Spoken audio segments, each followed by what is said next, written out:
The cold wind on Eidolon never stopped. It scraped across the steel walls of the Galactic Council outpost like knives. The planet's sky was dark gray, filled with thick clouds that never cleared.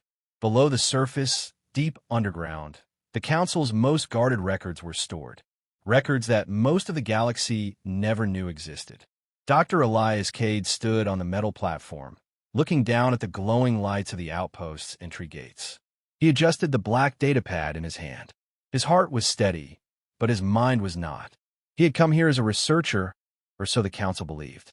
But his true purpose was hidden, even from the few trusted people back on Earth who had helped him get this far. He entered the outpost alone. The guards barely looked at him.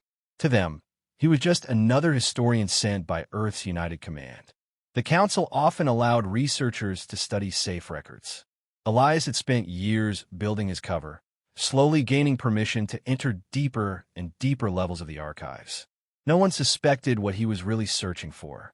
Elias had heard the rumors since he was a young student. Whispers of a law that controlled all rising civilizations. A law created by the oldest species in the galaxy. No human had ever seen it. No official record mentioned it.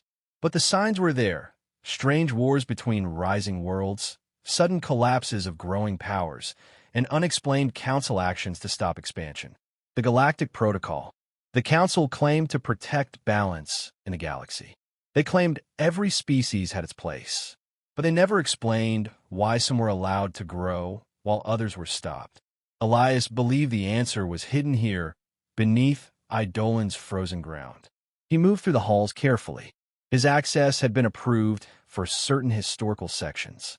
But today, he was going deeper. He reached Archive Hall 9, where restricted files were kept. His clearance wouldn't open the doors here. He knew that. So he waited until the patrols passed, then took out a small device from his coat pocket. It was illegal.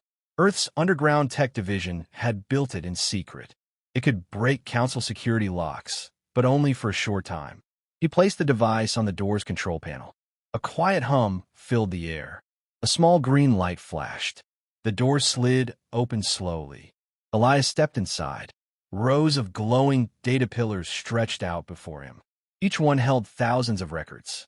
He moved quickly, scanning the titles. He knew what he was looking for. Anything marked with the old Council security code P01GP. That was the code found in one of the few leaked reports Earth had intercepted years ago. Minutes passed. Then he found it. Protocol record P01GP. Elias pulled the data file from the pillar. His hand shook slightly. He activated his datapad and transferred the file. As the file loaded, lines of text filled the screen. His breath caught in his throat as he read. The Galactic Protocol, initiated by the founding species. Enforced by the Galactic Council. No species may expand beyond 25 controlled systems without Council approval. Species showing signs of aggressive dominance must be contained. Containment directive authorized if threat level exceeds balanced limit. The file listed species after species, many long gone. Civilizations erased by the protocol. Worlds sealed off. Leaders assassinated. Expansion blocked. And, at the end of the list, humanity, status, containment ordered. Elias felt the ground sway beneath his feet. He scrolled further. A second file appeared. Containment directive, human species. His hands gripped the datapad tighter as he read the Council's current plan. The containment directive was already prepared. The Council planned to shut down Earth's star network, the system that powered human space travel between colonies. Without it, billions would be trapped on failing worlds, cut off from food, energy, and communication. It would be the slow death of human civilization. Elias closed the file and secured the datapad inside his coat. He turned to leave, but the door to the archive slid open again. 2 Council guards entered. Elias didn't stop to think. He moved quickly, taking a different hallway. The guards shouted after him. Alarms began to sound. Elias ran. He knew the outpost's layout. He had studied it for months. He took narrow service tunnels, slipping past locked doors before they could fully close. The guards were close behind, but Elias was faster. Finally, he reached the outer transport bay. A small transport ship was waiting for him, programmed to fly on auto. He jumped inside, sealed the hatch, and launched into the dark sky. The council would realize soon what he had taken. They would come after him, but it didn't matter. He had the proof.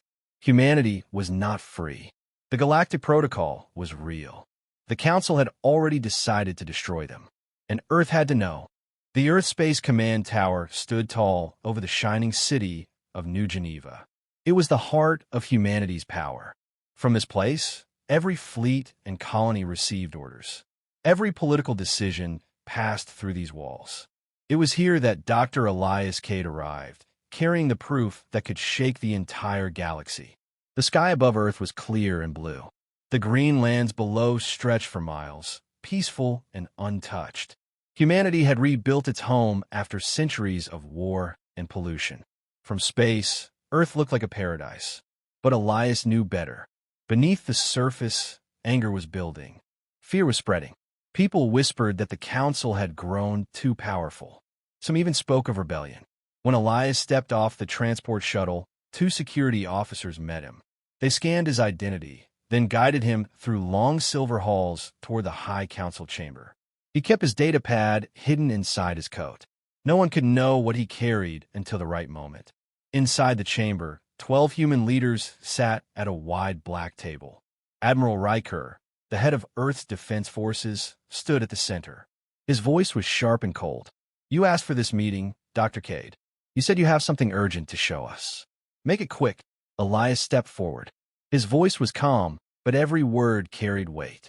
"I have discovered the truth about the Galactic Council's control over humanity," he began. "There is a law, older than any of us knew. It is called the Galactic Protocol. It was created to stop civilizations from growing too strong." The leaders shifted in their seats. Some raised eyebrows. Others leaned forward, interested. Elias continued, pulling the datapad from his coat. "I have the official files. The Council has labeled humanity as a threat. They have approved something called the Containment Directive. They plan to shut down our star network. If they do, every colony beyond Sol will fall. Billions will die." Gasps filled the chamber. One of the council members, Governor Lin, stood up. "This is a serious accusation, Doctor. You'd better have proof." Elias pressed a button on the pad. The chamber lights dimmed as the data streamed onto the large central screen. The words from the council's file appeared for all to see. Galactic Protocol, Containment Directive, Human Species. Status, approved. For a long moment, no one spoke. Then Admiral Riker slammed his hand on the table. "So it's true," he growled. "We've all heard rumors for years. But this is open war." Elias raised a hand. "It doesn't have to be. We can negotiate. If we act carefully, we might stop the directive before it's too late." Riker shook his head. "No, Doctor. You don't understand what this means. The Council has already decided to kill us slowly. You expect us to sit and beg while they strangle our people." Murmurs of agreement echoed around the room. Other leaders stood, shouting over one another. "We must strike first. Prepare the fleets. Warn the colonies to arm themselves." Elias tried to speak, but no one listened. The chamber had turned into a storm of voices, filled with anger and fear. He stepped back, heart sinking. After the meeting, Riker approached him alone. His eyes were sharp, his voice like ice. "You did well bringing this to us, Cade. But stay out of the way now. You're a scholar, not a soldier." Elias tried again. "Admiral, if we start a war, billions will die. We have to think. We have to find another way." Riker leaned in close. "There is no other way." With that, the Admiral walked out, leaving Elias standing alone in the silent chamber. The next day, riots began in the outer colonies. News of the Council's plan had spread faster than anyone expected. Civilians took to the streets, demanding action. Some attacked Council outposts on nearby trade stations. Human militias, once small and scattered, began to gather under one banner, the Human Resistance Fleet. Elias watched the reports in silence. He knew things were slipping out of control. Ships were being armed. Defense stations were locking down. War was moving closer with every hour. The leaders had made their choice. Humanity would not wait for the Council to strike. Late that night, Elias stood on the rooftop of the command tower. The city lights below looked peaceful, but he knew that peace was breaking apart. He held the datapad tight in his hand, knowing he had failed to stop the anger from spreading. He looked up at the stars. Somewhere out there, the Council's enforcement fleet was moving. He could almost feel them drawing closer. And somewhere in his heart, he feared that this was only the beginning. High Chancellor Varek stood at the wide observation window of the Enforcement Command Ship Vigilance. The stars stretched far beyond the glass, cold and distant.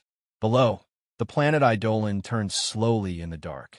The massive enforcement fleet floated in silent formation, hundreds of ships armed and ready. Varek's long gray robes flowed as he turned to face the Council Command officers standing at attention behind him. "Is the fleet ready?" he asked, his voice calm but heavy with authority. "Yes, High Chancellor," answered Commander Sereth, a tall figure with skin like polished stone. "All ships await your command." Varek nodded.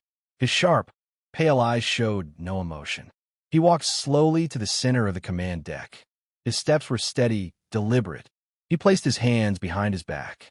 "For years, we have watched humanity rise faster than any species before them," Varek began, addressing the officers. "We warned them. We guided them. We gave them space to grow." He paused, "and they have defied us at every step." The officers remained silent, listening closely. Varek continued, "Their leaders grow louder. Their fleets grow larger. Their anger spreads like fire. They believe they can take the galaxy for themselves. They leave ruin behind as they reach farther into the stars." He turned, pointing toward the stars beyond the window. "We will not let another species bring chaos. We have seen it before. We stopped it before. We will stop it again." The officers bowed their heads in agreement. Varek's voice lowered, but carried more weight. "The containment directive will begin at sunrise. We will shut down their star network. We will trap them in their own systems. We will let their rebellion burn itself out. They will either submit, or they will perish." Commander Sereth stepped forward. "And if they resist, Chancellor?" Varek's eyes narrowed. "Then we crush them." Varek waved his hand, and a hollow map of human space lit up the room. Red lines marked the star routes connecting human colonies. One by one, those lines flickered, showing the Council's planned shutdown points. Sereth looked closely at the map. "Billions will die if we seal these routes." Varek did not flinch. "That is the cost of balance." A signal beeped on the console. A communication officer turned. "High Chancellor, our agents report that Dr. Elias Cade has returned to Earth. He has exposed the directive to their leaders." Varek showed no reaction. He had expected this. "Let him speak," Varek replied. "It changes nothing. Humanity will react as they always do. They will shout. They will rage. And when they are too weak to fight, they will bow." The officer nodded and returned to his post. Later, Varek stood alone in his private chamber. He looked at a small, sealed case on his desk. Inside was an ancient stone tablet, carved by the founders of the Galactic Council thousands of years ago. The first law, the Galactic Protocol. He opened the case and ran his hand across the old symbols. They were clear, simple, and cold. No one species may rise above all. He had lived by those words his entire life. He had watched other civilizations rise too fast, burn too bright, and collapse into war. He had stopped many before they could destroy themselves and others. Humanity was no different. They believed they were special. They believed the galaxy belonged to them. They were wrong. Varek knew this truth, and he would make them understand it, even if it meant wiping them out. The next day, the fleet engines lit the dark sky. The enforcement fleet moved as one, turning toward the edge of human-controlled space. Their destination, the outer colonies. Their mission, begin the directive.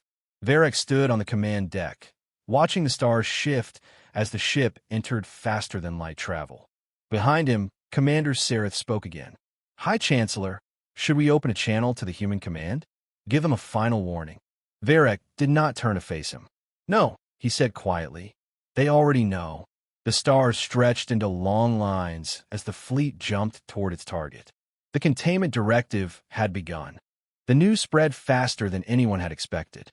Across every human colony, from the rich cities on Mars to the mining stations on Titan's icy moons, people heard the truth. The Galactic Council had labeled humanity as a threat.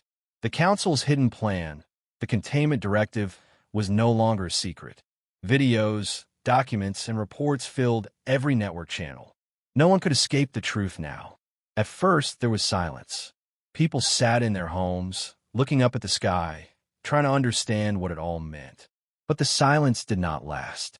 In the colony of Arcadia on Proxima Centauri b, angry crowds filled the streets. People held signs and shouted in every language. The word slavery echoed across every broadcast. On Ganymede Station, workers refused to load Council supply ships. Some threw tools at the station officers. Protests turned into riots within hours. In the outer colonies, things were worse. On the distant mining world of Garros 7, a Council patrol ship landed to check on the growing unrest. But the people there were done talking. A small group of miners, armed with old plasma rifles and stolen Council gear, attacked the ship. They overwhelmed the guards, dragging them into the dirt. The people cheered as the ship burned. Elias watched these reports from a small communications room in Earth Space Command. He stood in the dark, his face pale. His warning had reached the people, but the response was worse than he had feared.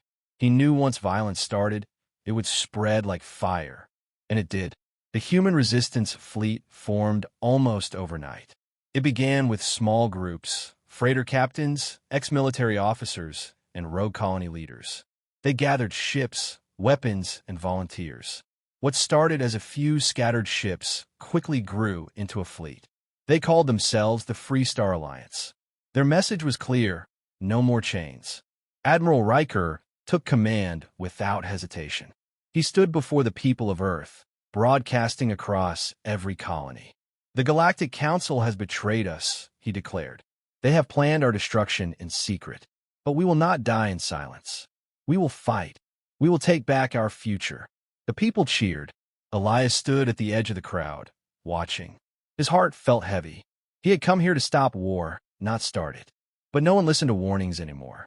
They only wanted action. Riker gathered the fleet near the outer rim of human space. Dozens of warships, cargo haulers fitted with weapons, and old colony defense ships formed a wall of steel. They waited for the Council's first move. It came faster than anyone expected. A small Council listening post floated near the edge of Eidolon space.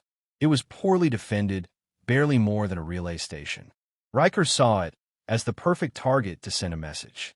He ordered the fleet to attack. Elias begged him to stop.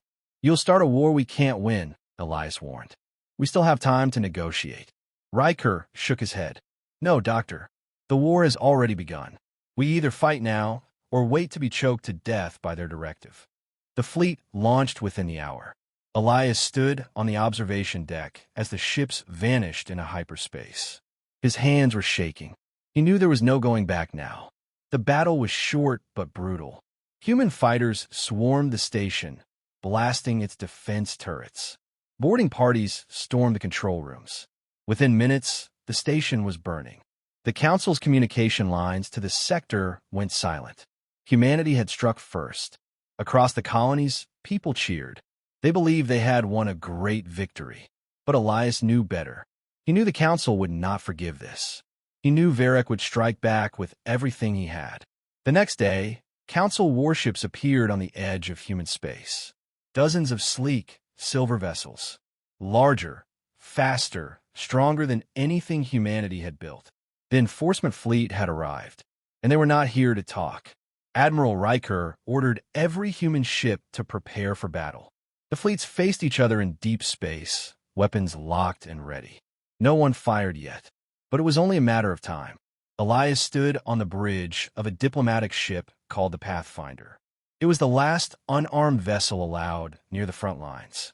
He had convinced a small crew to take him to the enemy fleet. He had one last chance to stop the bloodshed. As the human fleet prepared for war, Elias and the Pathfinder moved toward the Council fleet, alone. The crew watched him in silence, knowing they might not come back. But no one stopped him. They knew someone had to try. The stars outside grew darker as the two great fleets faced each other. War was moments away. The diplomatic ship Pathfinder was silent as it approached the enemy fleet. Elias stood on the bridge, staring at the wall of Council warships ahead. They looked like shadows floating in space. Their hulls were smooth and silver, reflecting the faint light from a nearby star. They did not move. They did not fire. But Elias knew they were watching. The crew of the Pathfinder worked quietly around him. They knew the risk. One wrong move, and the Council could destroy them in an instant. Elias turned to the pilot, a young woman named Mara. "Open a channel," he said. Mara nodded. She tapped a few buttons on her console. The ship's speakers crackled to life. "This is Dr. Elias Cade," he said. His voice was steady. "I request to speak with High Chancellor Varek. I come unarmed, seeking peace." There was no reply, only silence. Elias waited, feeling the weight of the moment press down on him. If the Council refused, if they opened fire, it would all be over. After a long pause, a voice finally answered. "Dr. Cade, your presence here is not welcome. Turn back." It was Commander Sereth. Elias recognized his voice from the Council archives. "I must speak with the Chancellor," Elias insisted. "It is urgent." Another long pause. Then the voice returned. "Prepare to dock. Any attempt to deceive us will result in your destruction." The crew exchanged worried looks, but they followed the instructions. Slowly, the Pathfinder moved toward one of the Council's larger ships, the Vigilance. The docking clamps locked into place with a loud hiss. The airlocks opened. Elias stepped into the cold, silver corridor of the enemy ship. Two guards waited for him. They took his datapad and scanned him for weapons. Satisfied he was unarmed, they led him down the long hallway without saying a word. Finally, they reached a tall black door. It slid open, revealing a large chamber with smooth metal walls and a single wide window overlooking space. High Chancellor Varek stood alone in front of that window, his hands behind his back. The guards left without a word. The door closed behind Elias with a heavy thud. Varek did not turn around. "I expected you to run back to Earth," Varek said quietly. Elias took a step forward. "I had to come." Varek slowly turned to face him. His expression was unreadable. His voice, as always, was cold. "You have already failed, Doctor. The directive is in motion. Your people chose violence. There is nothing left to discuss." Elias shook his head. "It doesn't have to end like this. You have the power to stop the directive.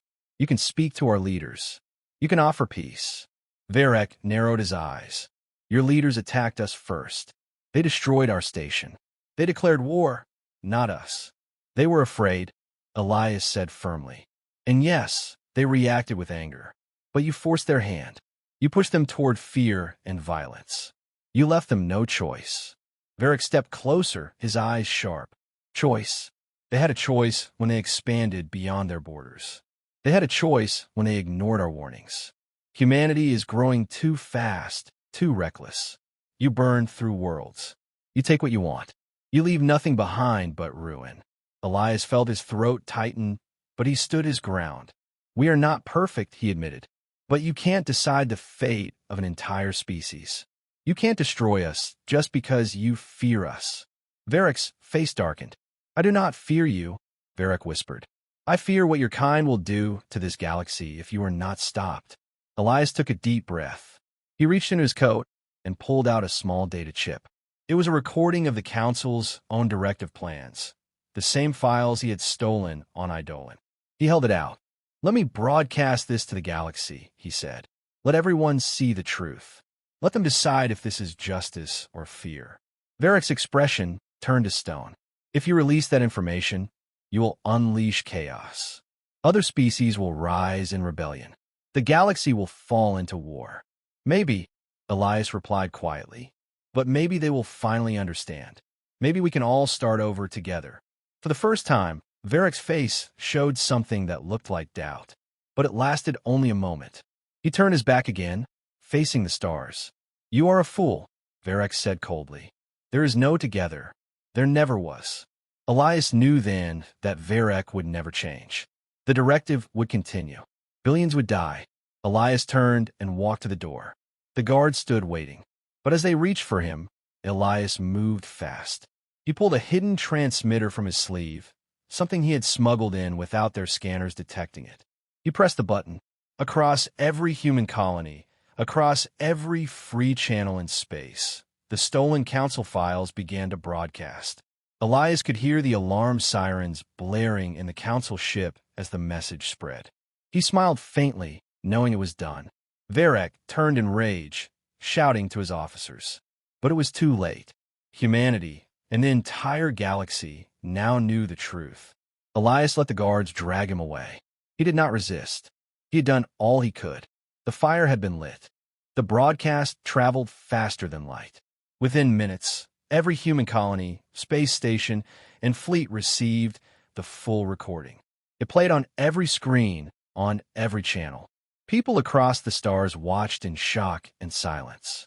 The recording showed the truth. The Council's orders. The directive to cut off the colonies.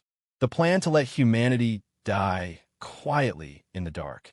And then, the worst part, the list of other species the Council had secretly destroyed before humanity. It was undeniable. It was real. At first, the people of Earth stood frozen, trying to understand what they had just seen. But then, slowly, the outrage began to rise again, stronger than before. This time, it was not just the leaders calling for war. It was the people themselves. All across the colonies, citizens rose up. Factories stopped building tools and started building weapons. Cargo ships were armed with missile pods and energy cannons. Civilians joined militias. Old ships, barely held together, were pulled out of storage and patched up for battle. The Free Star Alliance swelled in size overnight. Admiral Riker stood before the growing fleet in orbit over Mars. His voice echoed through every ship's speaker. We have seen the truth with our own eyes. The Council has done this to others before us. They will do it again. They will not stop until every species kneels. But we will not kneel.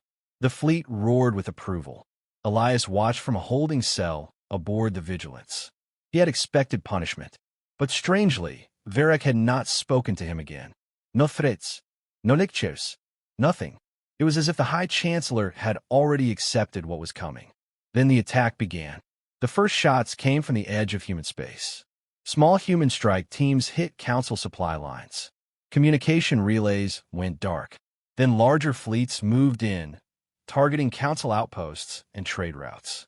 The war spread like wildfire. Human fleets crashed into Council defenses in every corner of the contested space. Colonists joined the fight with whatever they could find. Small ships, ground forces, even cargo haulers converted into weapons platforms. The Free Star Alliance was no longer just a fleet. It had become a movement.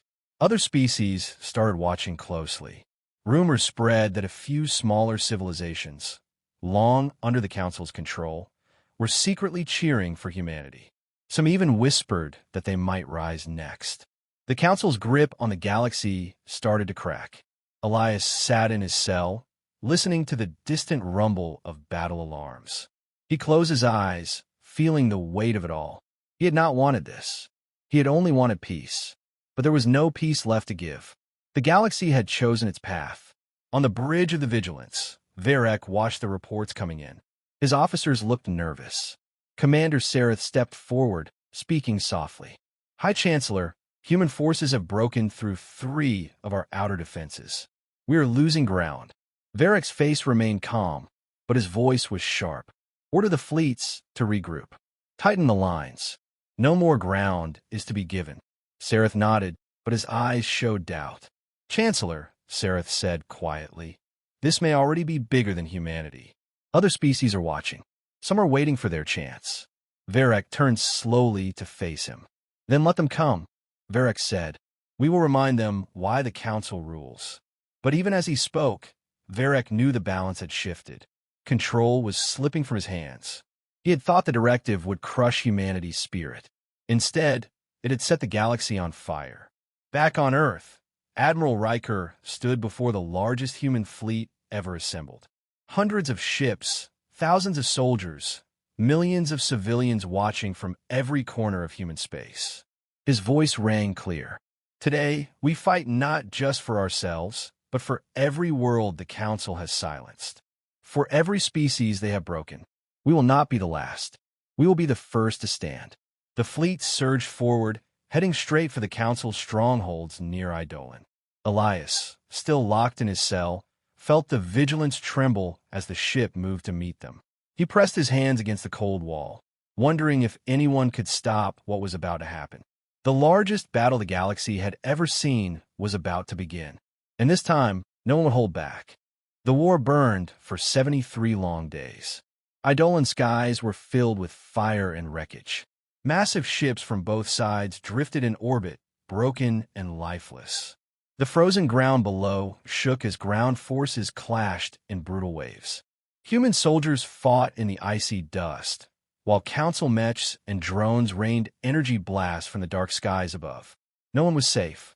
The council's fleets, once organized and strong, began to fall apart. They had not expected the humans to fight this hard or this long, and they had not expected other species to rise. It began with whispers, then messages from hidden channels. Small rebel fleets from other controlled species started to attack council ships in distant sectors. Old enemies of the council, long kept silent by fear, joined the fight. The galaxy cracked open. High Chancellor Varek stood on the bridge of the Vigilance, staring at the battle reports. His face was pale. His officers no longer spoke with confidence. Commander Sereth approached him slowly. "Chancellor," Sereth said quietly, "we are losing the outer systems. The Alliance is spreading faster than we can stop them." Varek did not answer. His hands gripped the edge of the console. He knew the truth. His directive had failed. Humanity had not broken. They had set the stars on fire. Sarah spoke again, more carefully this time. "The council back on Alanis has called for your removal. They say, you have failed to control the situation." Varek closed his eyes for a moment. He had served the council for his entire life. He had believed in the protocol, believed it was the only way to keep the galaxy in balance. Now, all he had built was falling apart.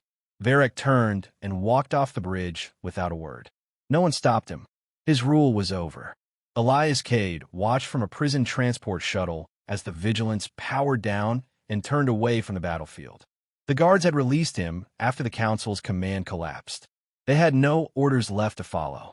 No one spoke to him as they unlocked his cell and sent him back to the surface. He stood once again on the icy plains of Eidolon. This time, the sky was filled with human ships. The Free Star Alliance had taken control. The Council's forces had pulled back, leaving the planet behind. Admiral Riker arrived hours later. He walked through the wreckage with his officers, inspecting the ground forces and securing the Council's abandoned outposts. He found Elias standing near the edge of the old Council Tower. Riker stopped a few steps away. The two men stood in silence for a long time. "You were right," Elias said finally, his voice low and tired. "But so was I." Riker nodded slowly. His face looked older now, harder. "We lost millions," Riker said. "We broke their hold, but at a terrible cost." Elias looked up at the sky, watching the damaged ships floating above. "And the war isn't over," Elias added. "Not really. The Council is broken, but the galaxy, it's in chaos now." Riker sighed. "Maybe, but at least now, it's ours to shape, not theirs." Elias turned away from the tower, walking toward a small shuttle waiting nearby. He had nothing left to say. The truth had been revealed. The people had chosen their path. Freedom had come, but peace was still far away. He boarded the shuttle alone. As it lifted off, he looked down at Eidolon one last time. The wind still howled across the frozen plains. The stars above still burned. But everything had changed. The galaxy had woken up, and it would never sleep again.